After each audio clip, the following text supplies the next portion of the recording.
Apa perbedaan antara teori dan model dalam desain instruksional? Teori adalah prinsip ilmiah yang menjelaskan fenomena dan menyediakan dasar pemahaman dalam pembelajaran. Model adalah gambaran atau kerangka yang memandu langkah praktis dalam merancang pembelajaran.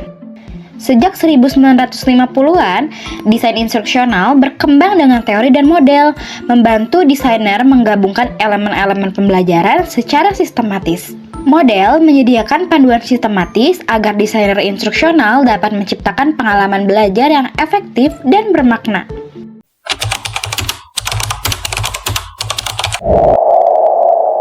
Robert Gagne, seorang psikolog eksperimental, mengembangkan teori penting dalam pembelajaran.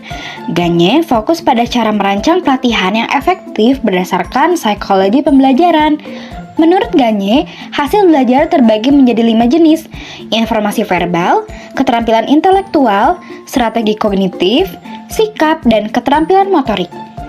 Terdapat 9 langkah penting dalam pembelajaran menurut Gagne, yaitu mendapatkan perhatian, menginformasikan tujuan pembelajaran, merancang ingatan tentang pengetahuan sebelumnya, menyajikan materi baru, memberikan bimbingan, memunculkan kinerja, memberikan umpan balik, menilai kinerja, dan meningkatkan retensi dan transfer pembelajaran.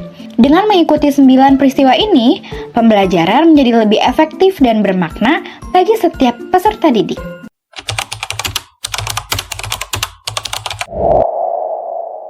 Dalam merancang pembelajaran, bagaimana cara agar tujuan pembelajaran jelas dan terukur?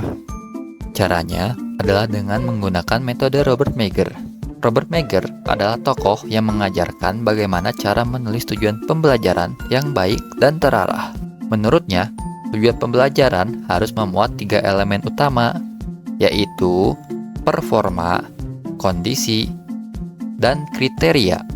Dalam pembelajaran sistematis, metode ini dapat melengkapi 9 langkah Gagne. Metode ini merumuskan tujuan pembelajaran, dan 9 langkah Gagne merupakan langkah-langkah yang dibuat untuk mencapai tujuan tersebut.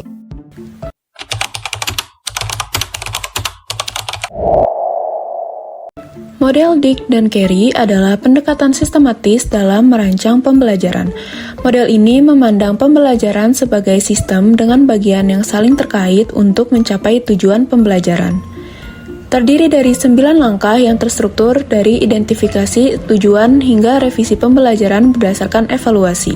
Model Dick dan Carey membantu merancang pembelajaran yang efektif dan berorientasi kinerja.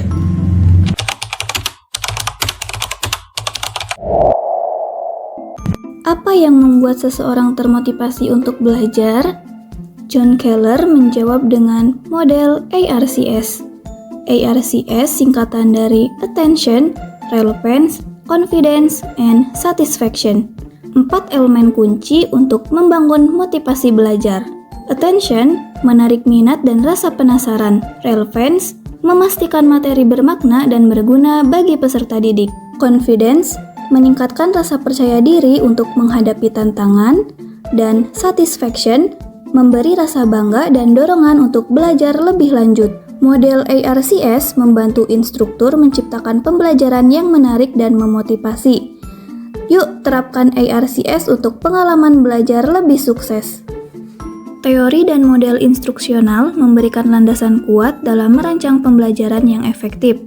Gabungan teori dan model ini membantu desainer instruksional menciptakan pengalaman belajar yang terstruktur, bermakna, serta memotivasi untuk hasil belajar yang optimal.